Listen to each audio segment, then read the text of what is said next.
Welcome to Red Team TV, sponsored by Red Team Thinking. Bad leaders react, good leaders plan, and great leaders think.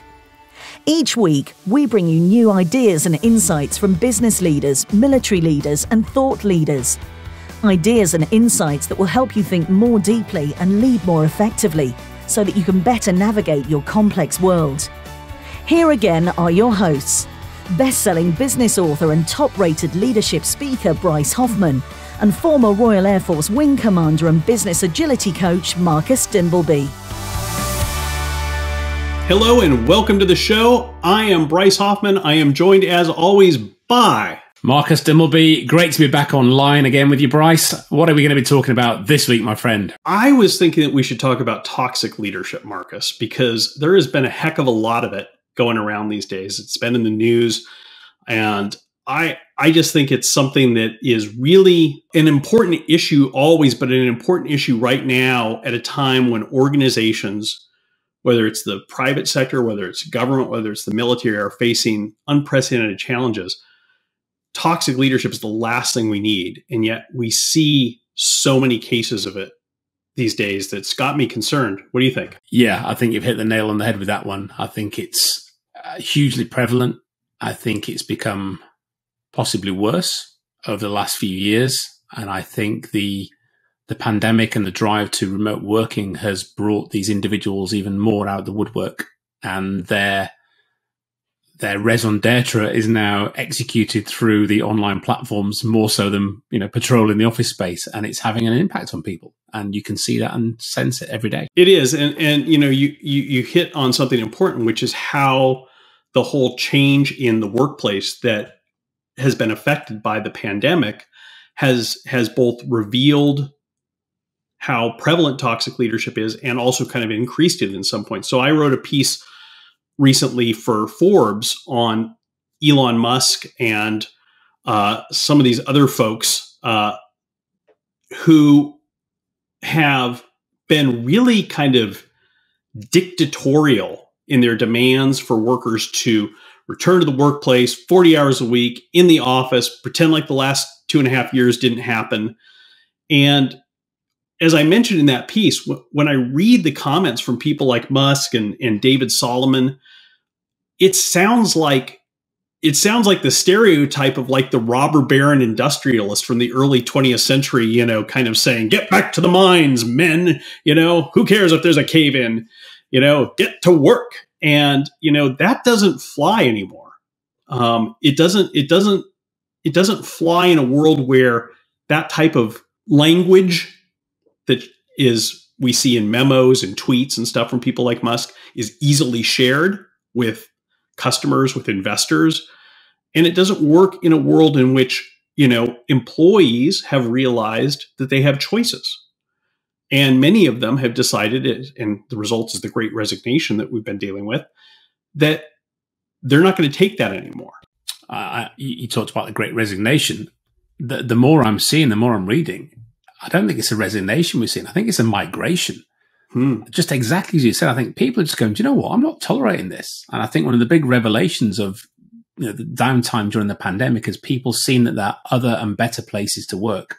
And there are organizations that want this progressive behavior, that want this freedom of, choice. And people have the ability where they can do so and the type of work they're doing to have that choice. And not, as you said, this mandated get down the pits sort of mentality. And I'm a Yorkshireman. I'd love to go down the pits, but, not anymore. But I think it's a real disparity between what's happened over the last 2 years and how things were changing anyway. We've seen that in the last decade with digital technology. But what happened in the last 2 years, I think, has been a pivotal moment in the workplace and in the way people view and see work as a thing of their life. And it's now no longer that driving, all-encompassing thing that everybody focuses on. It's now becoming a part of. And there's just no such thing as now as a work-life balance. It's just one whole thing. And how you manage those things together is what's really important to people. But I don't sense that a lot of executives have got that. I don't think they've seen that. I think they think, oh, it's over. Everybody now back to what we're doing 2 years ago.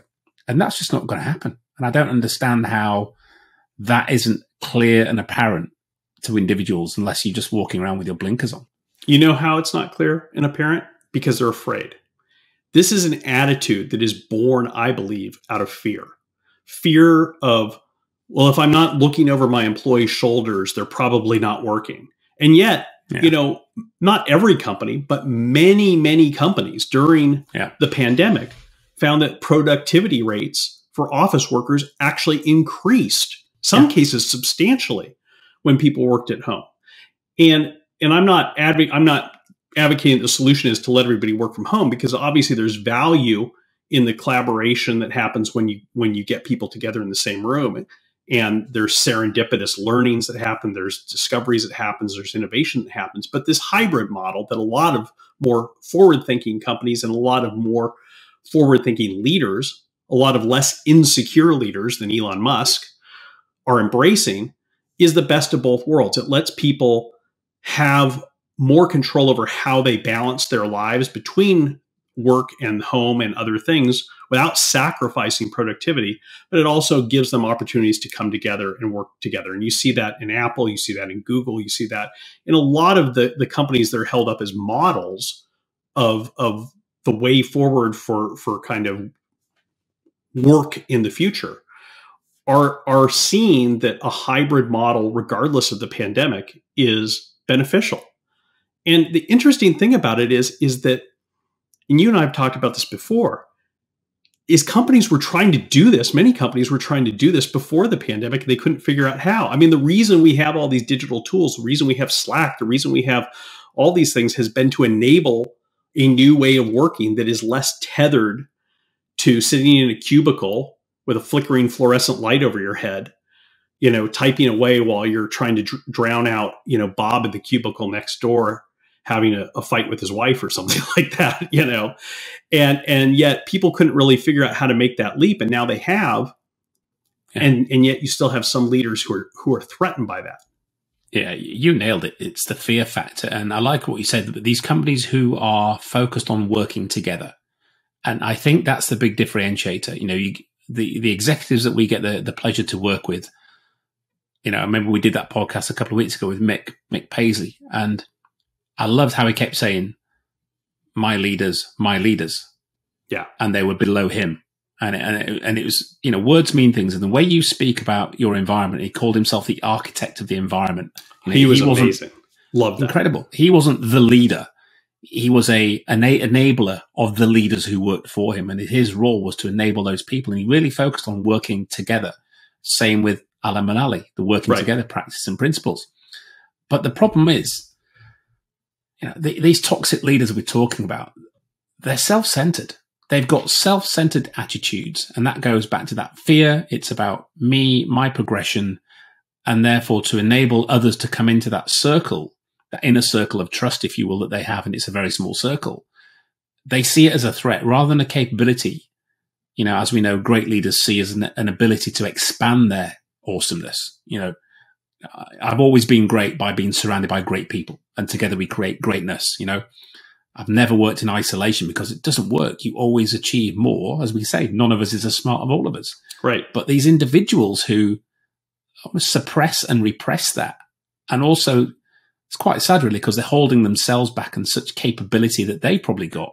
But because of these perspectives that for whatever reason they've grown up with or they've been brought up with, and often it's a like v like, isn't it? They've been promoted by someone similar to them, and you've had that sort of tuition throughout your life and, you know, groomed into that position. And then you start to perform in that same behavioral way. And I think now is that reflection point for people to say, well, look, and what's nice now is there's so much evidence out there that you can now go and give examples to organizations when we're working with them to say, look, this is happening over here. Here's how they behaved and look at the result. Over this side, however, 50% of their workforce left after 1 month because of the CEO saying, everyone go back to work, no questions. Well, you know, absolutely. Look at what happened at Goldman when David Solomon ordered everyone back to work. Half the people didn't show up. I mean, what is that? Now you were worried about your ability to control your workforce, so you ordered them back to work. Now you've really lost a huge amount of control. You've lost a huge amount of authority when half of your workforce doesn't show up. That's really undermined your position as a leader. Whereas if you trusted your employees and said, folks, What makes sense to you? Do you want to come back to the office? Do you want to switch to a hybrid model? What works for you? Now you've actually increased your authority because you have the confidence to do that. And I really want to go back to something you said that I think is really important, which is that this idea that they're thinking about themselves, about promoting themselves, about their own authority, about threats to their own authority. So if you have a leader, if you're a CEO, and I'm going to keep picking on Elon Musk because I think he really is the poster child for this kind of toxic leadership we're talking about. If you're Elon Musk and you're so insecure that you can't trust your workers to work without your supervision, if you can't brook dissent, he's famously wants to open Twitter up as a free speech platform so anyone can say what they want. But when people criticized his leadership at SpaceX and raised valid concerns about workplace environment, he fired them all. And so when you're that insecure, how are you putting shareholders first? No. Are you putting customers first? No. If you're treating your employees like that, that should be a red flag to Wall Street. It should be a red flag to business partners that this is someone I can't trust because they're always going to put their own insecurities first. They're going to be driven by that. They're not going to be driven by creating shareholder value, by creating customer experience that I want. And you see that at Tesla. Tesla has had one steady string of missed targets, failure to ship, problems, people losing deposits and not being able to get them back. Why? Because they're not putting customers first. And, similarly, they've missed their projections to Wall Street so many quarters. Why? Because they're not putting investors first. So this stuff doesn't happen in a vacuum.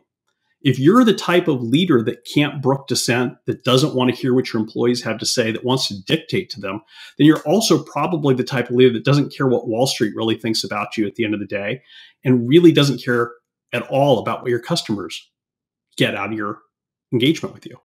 And then you're falling into a very different zone. We'll call it the Dark Triad, where you've got this psychopathy, narcissism, and Machiavellian behaviors where 4% of CEOs and executives fall into that. And once you get into that side of psychology, it's a very different world of dealing with that versus the lone renegade who's just got imposter syndrome. And I think going back to that imposter syndrome, it's interesting, isn't it? I mean, the Peter principle, people get promoted to their level of incompetence by how good they are at their core job.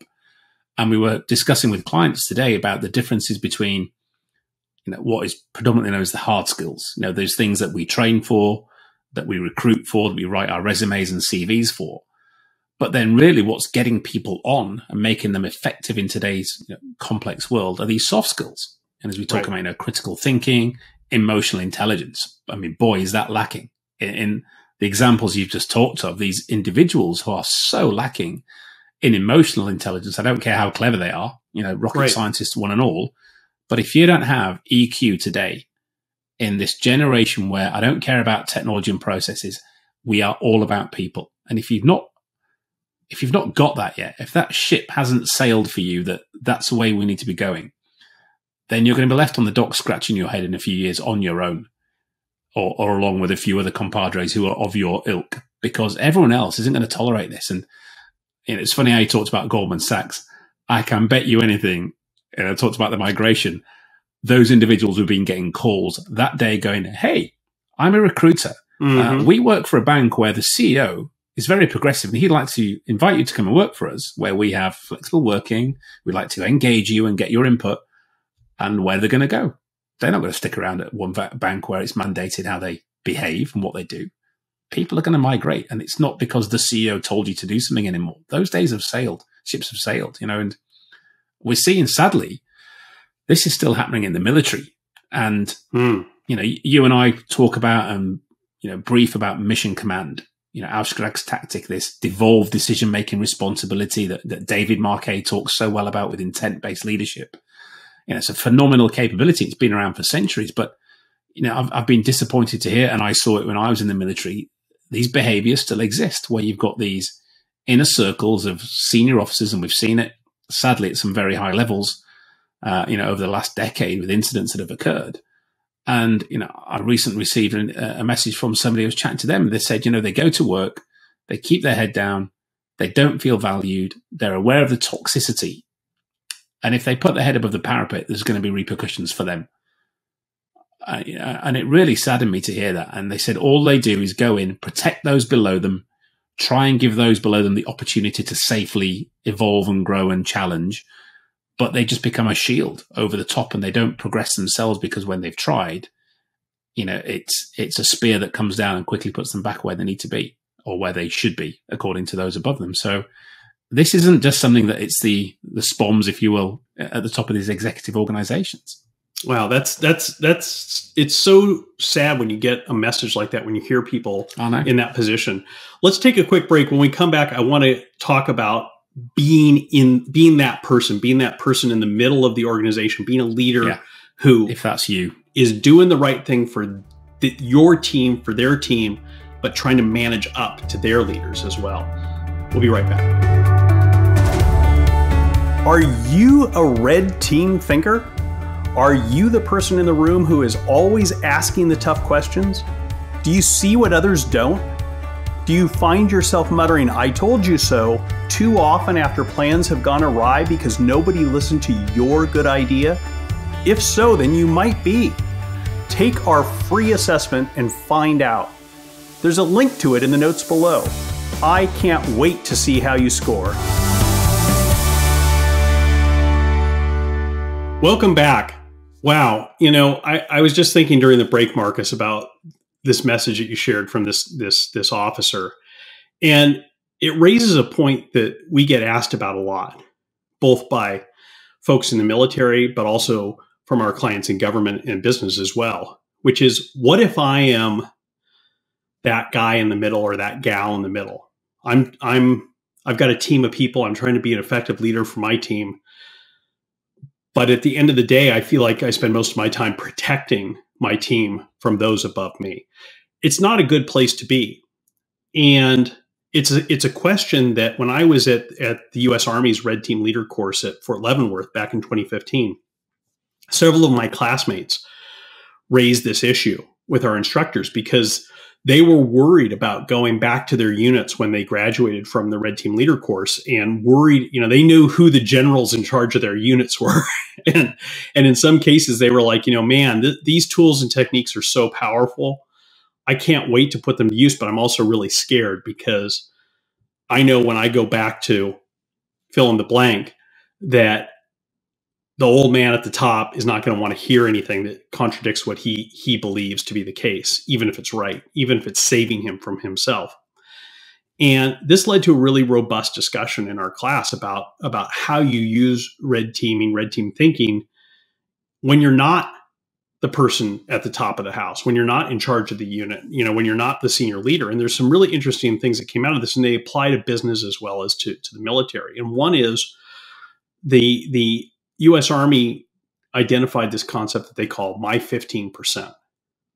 And it's based on some real important research that's been done in the area of organizational psychology that has found that in any organization, whether it's a military unit, whether it's a manufacturer, whether it's a government organization, everybody in the organization, from the C-suite to the factory floor, has at minimum about 15% of their job that they have the ability to directly influence the way things happen.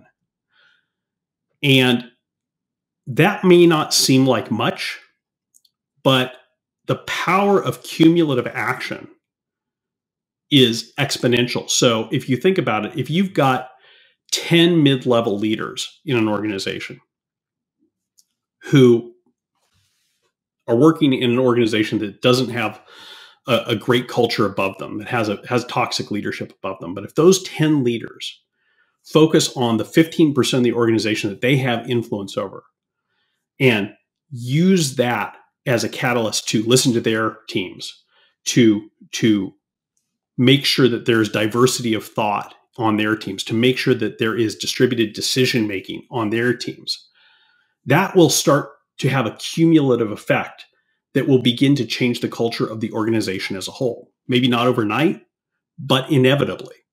And so one of the things is to think about my 15%, to think about what parts of your job do you have control over? What parts of your job can you influence?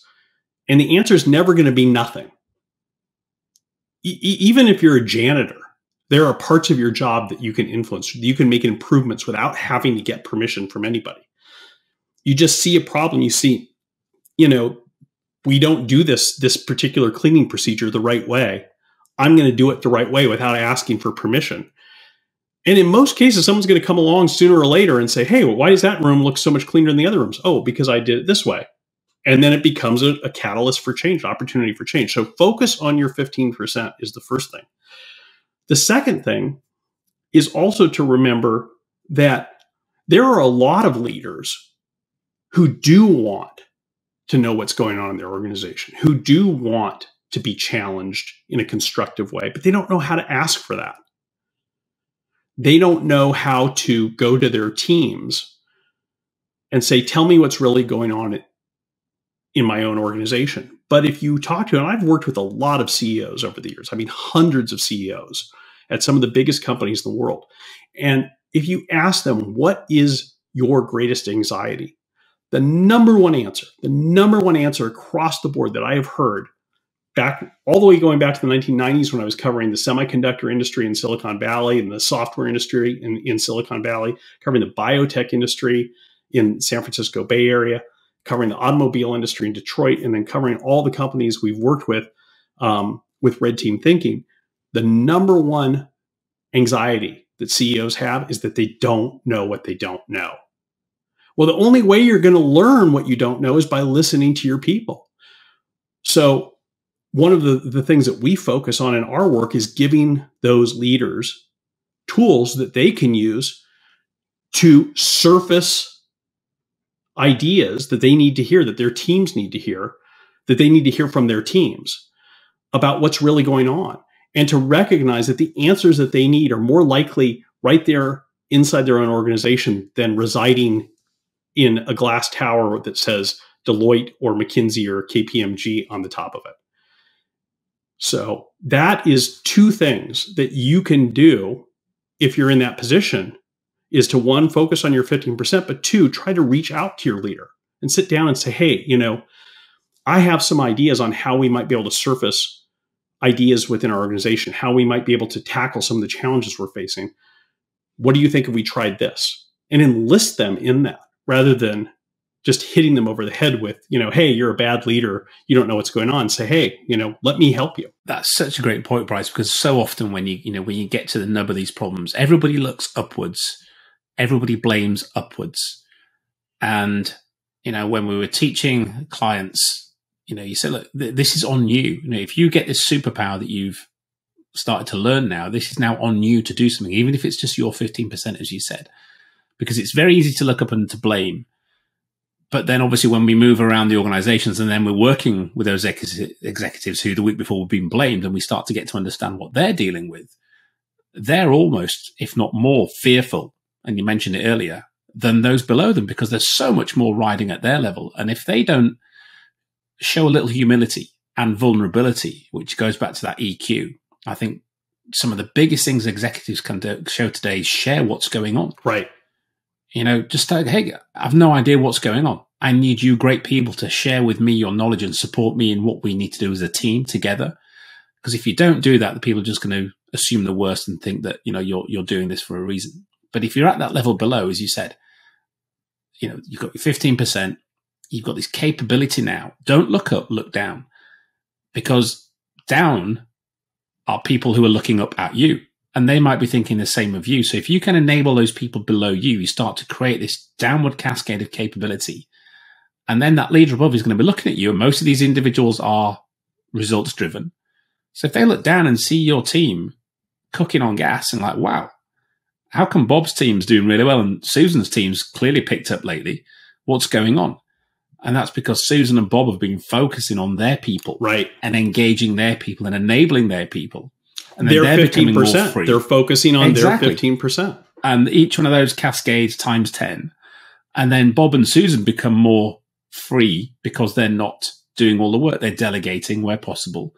And now they're able to support their leader and take work off of them and show them they've got capacity. And this all goes back to the whole team's now working together.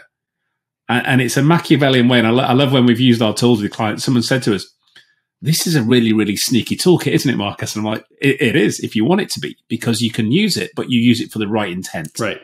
But, you know, as we say, we don't walk around going, hey, we're all red teaming. Just do a little tool, make a little difference. And people go, that's really good. What did you do? Oh, we just got the team together and had a chat. Okay. Can I come along and sit in and watch how you do it? You start to spread the love that way. And then before you know it, it starts to become a thing. Right.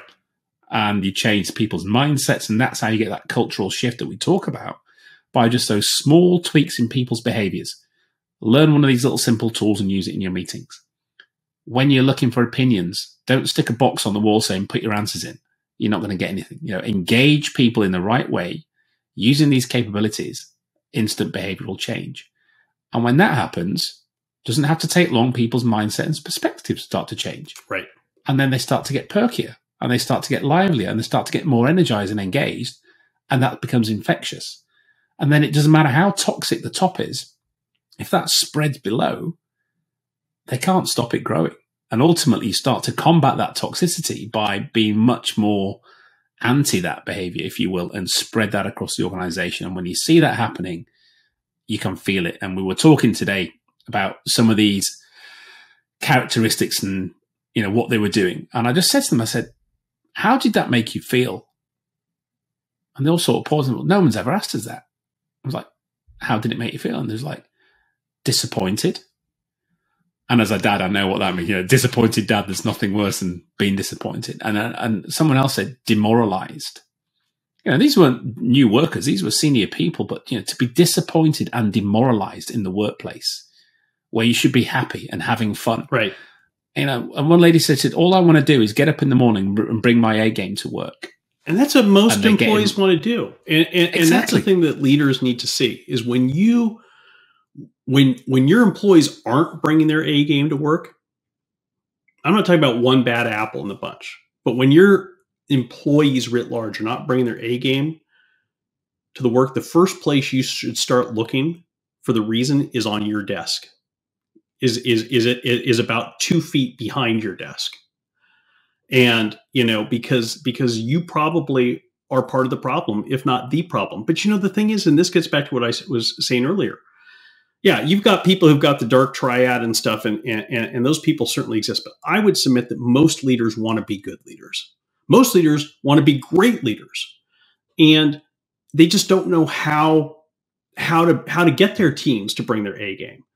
And that's why I think it's so important to, when you've got a bad leader, when you're in that middle person, like the guy who sent you that message, and you've got a bad leader, is to don't make your default reaction be to vilify your boss and say, I've got a crappy boss, you know, but to say, what can I do to help my boss, to see if I could help my boss be a better boss, to lead, to manage up. It's one of the most important skills I learned back when I was a journalist working in newspapers. Was one of my mentors said, you need to start to learn how to manage up. And I was like, what does that mean? And he said, well, you know, you're not running the newspaper. And until you are, you're always going to have somebody over you. And being successful when you're not the person running the organization is as much about managing yourself as it is managing up to your boss and your boss's boss. And I said, what do you mean by that? And he said, well, you know, they want to succeed too. So what you need to think about is how can you align the things you want to do that you know will make you more successful with what would make them successful? And then if you're doing those things and you're communicating to them, I'm doing this and this is helping you, you don't have to be that explicit, but they're seeing that it's making them, they're getting attaboys in meetings, you know, because of what you did, and they're taking credit for it. Let them take the credit for it. But then that will lead them to give you more space, clean air to do what you're doing and increase that. And it creates a virtuous cycle as it moves up the organization, ideally. So that's an important skill. And that's, again, the tools and techniques that we spend so much time teaching are really designed to help people in that position to manage up in an effective way. Yeah. It allows you to become a trusted agent, doesn't it? Love that talk word, about trusted agent. Talk about, you've got to have this foundation of trust before you can have healthy conflict. And, I kind of disagree with that, because the tools and techniques that we have allow you to have that healthy conflict without having that trust first, because of the anonymity they allow and the effectiveness of good discourse without falling out. And then by having that builds the trust. Right. So the trust follows by having good arguments and disagree in an agreeable way. And once you get in that room and you see people who can spar with each other, but they're doing it for the greater good, then you start to see them becoming a team. You start to see that the guard drops and they welcome that engagement with each other, because by doing so, the trust starts to form. They know each other's perspectives and how they're operating cognitively and physically. And they realize that they're all trying to work for the greater good. It's not that individual, I'm Jack, I'm doing this for me. You see that together we're far more capable. And I sense that's the same if you push that up. And I had a colleague in a previous bank, and he was in a very different part of the bank I was, but we got on over a beer one night and just sort of hit off well. And he came in and he said, Marcus, my boss has been a real pain. And he was 2 levels up, and this boss was coming in and being a bit of a tyrant. I'm like, I didn't realize he was like that. I've known this guy a couple of years and he wasn't that way. And he's like, I don't know what to do. I'm thinking of moving. I said, look, next time he comes in, you're a seniorish guy. I said, get him alone and just say, do you want to go for a coffee? Right. And he's like, what? Why would I want to do that? I said, trust me, just ask. And from the response, you'll know whether or not it's the right thing to do. And I said, and if he says yes, say, great, let's go now. Get him out of there and just walk. Don't say anything. Just say, how's things? Are you okay? And see what happens. That's managing up. Exactly. And he came back the next day and said, dude, I owe you some coaching money. I'm like, what? And he's like, did exactly what you said. He said, it was unreal. He said, the guy, as soon as I said, are you okay? He paused for a beat and it just all came out. And he just had so much going on in his personal life, professional life. And he just said, I don't know what I'm doing. And all the guy said was, you do know this is coming into work and affecting everybody who works for you, who used to respect you. And he just didn't realize he was in this mist of everything that was going on. And if you just don't have that time to stop or somebody to talk to, that's often all this toxicity is coming from. It's like illness. It doesn't come from nowhere. There's something toxic causing it. And if you can help people let that out, don't look upwards and think they're all ogres or they're all, focused on a certain behavioral aspect of their own. There's often, as you said, apart from the Dark Triad, but that's very few, the majority of people are well-intended. There's just something going on. And if you don't allow them to have that outlet as well, which many don't up there, it's a lonely place to be at the top. It really is. And if you don't have either, a quality coach supporting them to vent to, or a group of people who they can go to the pub with and stop being the boss and just talk without judgment, and then without, breaking down that barrier of support and leadership the next day when you're back in the office, then create that. And it's not hard to do. I keep saying life's about relationships, and that's just not with your mates. That's upwards, downwards. And as you said, that 2 upwards reporting and 2 upwards managing, you develop those relationships by that behavior. And I think it's so powerful. And if it is more people stop to think about that, then, it's a really good position to be in. It is powerful. And as you said, Marcus, it's not hard to do. I think one last piece of advice for leaders who are listening or watching this that I would give is, if you got issues with your team, if there's a lack of trust, a lack of communication, if people are not bringing their A games. And if you're in that position, there's an easy solution, which is to get your team together and say, I would like to hear from you all what's working and what's not in our team, and what could we be doing better? And then listen. Just listen. Don't debate. Don't get upset. Just listen. And when you're done listening, say, thank you very much. That's been really helpful. And go back and think about that on your own before you make any decisions based on that. Right then and there, several things will happen. First off, you'll probably blow your team's mind in a good way. It's a trap. No, in a good way. In a good way, as in like, yeah, wow, the boss just really wanted to hear what I was saying, and I said it, and I didn't get beat up for it. 2, you've started to build that trust. 3, you've started to open that line of communication. And 4, you're probably going to walk away with some really important ideas and insights that you can take and act on to become a better leader. So it all starts with listening. This is great stuff. Don't be a toxic leader. Be a great leader. Be a thinking leader. Because remember, as we always say, bad leaders react, good leaders plan, and great leaders think, but the best leaders listen. Thank you for tuning in to Red Team TV, sponsored by Red Team Thinking. Be sure to hit the subscribe button and notification icon below so you don't miss the next idea-filled episode. If you prefer to listen on the go, subscribe to Bryce and Marcus's podcast, The Thinking Leader, on Apple Podcasts, Spotify, or wherever you like to listen. And don't forget to visit redteamthinking.com to learn more about Red Team Thinking work and Marcus and Bryce's upcoming online courses. While you're there, take our free quiz to find out how you rate as a Red Team thinker and if your organisation has a Red Team culture. Because who thinks wins.